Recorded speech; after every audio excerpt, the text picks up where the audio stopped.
நம்ம எல்லாரும் என்ன பண்ணிட்டு இருக்கோம்னா ஓல் இந்தியா, நம்ம மட்டும் இல்ல, ஆலோ காஷ்மீர்ல இருந்து கன்னியாகுமரி வரைக்கும் இந்தியா வந்து என்ன பண்ணிட்டு இருக்கோம்னா, இந்த லோக்சபா எலெக்ஷன்ல பத்தி என்ன நியூஸ் வருது, என்ன சர்வே வருது, யார் யார் என்னென்ன ப்ரெடிக்ஷன் கொடுக்குறாங்க, எந்தெந்த வல்லுநர்கள் எந்தெந்த மாதிரி ஒப்பீனியன் கொடுக்குறாங்க, எந்த கட்சி ஆட்சிக்கு வரும், சட்டா பசார் என்ன சொல்லுது, எல்லாம் நம்ம பாட்டுக்கு செஞ்சுக்கிட்டு இருக்கோம்.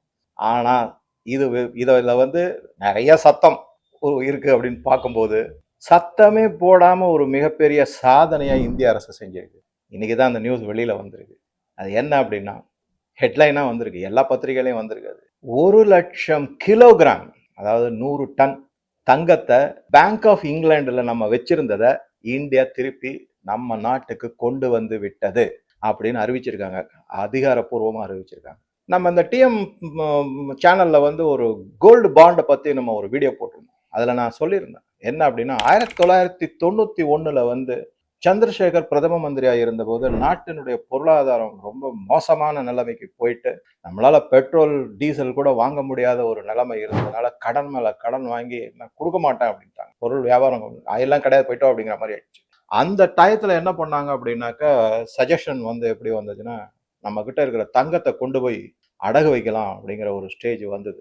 67 டன் தங்கத்தை வந்து பேங்க் ஆஃப் இங்கிலாந்து மற்றும் பேங்க் ஆஃப் ஜப்பான் அதில் அடகு வச்சு கிட்டத்தட்ட ஒரு 450 600 மில்லியன் டாலர் வரைக்கும் நம்ம foreign exchange, zero foreign exchange அந்த மாதிரி ஆயிடுச்சு. கடன், அவ்வளோ கடன், பணமே இல்லை, பொருளாதாரம் படு வீழ்ச்சி.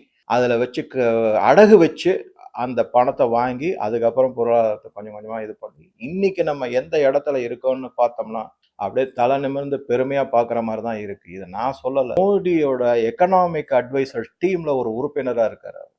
அவர் வந்து என்ன சொல்றாருன்னா, என்னோட ஜெனரேஷன்ல அடகு வச்சதை பெரிய அவமானமா நான் நினைச்சேன்.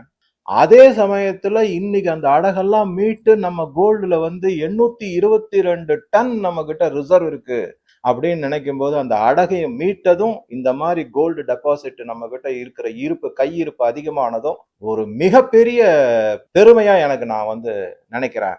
அவமானம் வந்து இப்ப பெருமையா மாறிடுச்சு அப்படிங்கிற மாதிரி ஒரு ஸ்டேட்மெண்ட் ட்விட்டர்ல எல்லாம் போட்டிருக்காரு சஞ்சீவ் சன்யால், எக்கனாமிக் அட்வைசர். அவர் சீஃப் எக்கனாமிக் அட்வைசர் கிடையாது, அந்த குழுவில் இருக்கிற ஒரு முக்கியமான எக்கனாமிக். அவர் அந்த மாதிரி சொல்லியிருக்காரு. ஸோ சந்திரசேகர் அரசு அந்த மாதிரி செஞ்சிருக்காங்க. அதாவது அதுக்கப்புறமா வந்தது சரி, மன்மோகன் சிங் அவங்க ஏதோ கொஞ்சம் கோல்டு வாங்கினாங்க, இல்லைன்னு நான் சொல்ல மாட்டேன். அதுக்கு அந்த டியூ கிரெடிட் அவங்களுக்கும் கொடுக்கணும். யூபிஏ கவர்மெண்ட்ல வந்து மன்மோகன் சிங் வந்து செஞ்சார். ஆனா